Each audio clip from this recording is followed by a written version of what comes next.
எப்பயுமே ட்ரெண்டிங்ல இருக்கிற ப்ரௌனியை நம்மளுடைய ஸ்டைல வந்து நிறைய சாக்கோஸ் நட்ஸ் எல்லாம் போட்டு ரொம்ப ஈஸியா குக்கர்லயே எப்படி பண்ணலாங்கிறத பாத்திரலாமா?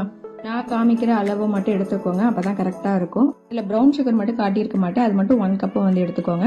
பட்டரையும் டார்க் சாக்லேட்டையும் வந்து டபுள் பாயிலிங் மெத்தட்ல வந்து மெல்ட் பண்ணிக்கோங்க.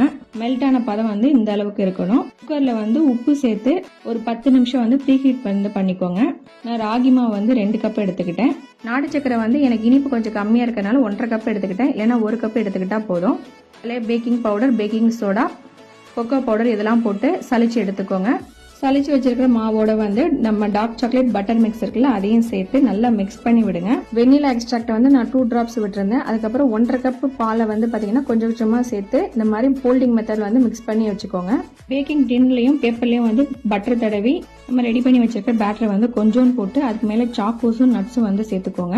மீதி இருக்கிற கேக் பேட்டரையும் வந்து ஊத்தி எல்லாத்தையும் நல்லா சமம் பண்ணி விட்டு அதுல வந்து பாத்தீங்கன்னா இந்த சாக்கோஸையும் நட்ஸையும் வந்து சேர்த்துருங்க. சூப்பரா அம்சமா ரெடி ஆயிட்டான். இவனை என்ன பண்ணணும்னா ப்ரீ ஹீட் பண்ணி வச்சிருக்க அந்த குக்கருக்குள்ள வந்து வச்சிடணும். குக்கரை வந்து ப்ரீ ஹீட் பண்ணும்போது கேஸ்கெட் போட்டுறணும். கரெக்டா 25 நிமிஷம் வச்சா போதும். இடையில வந்து திறந்தெல்லாம் பார்க்க கூடாது. அப்படியே 25 நிமிஷம் அப்படியே விட்டுருங்க. அதுக்கப்புறம் திறந்து பாருங்க, சூப்பரா அட்டகாசமா ரெடி ஆயிருப்பான்.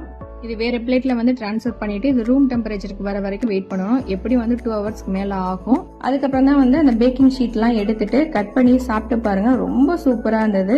நம்ம நடுவில் வந்து சாக்கோஸ் நட்ஸ் எல்லாம் சேர்த்திருந்தோம், அதனால அந்த சாக்லேட் பிளேவரோட அட்டகாசம் அடிதூளா இருக்கு. கண்டிப்பா வீட்ல ட்ரை பண்ணி பாருங்க.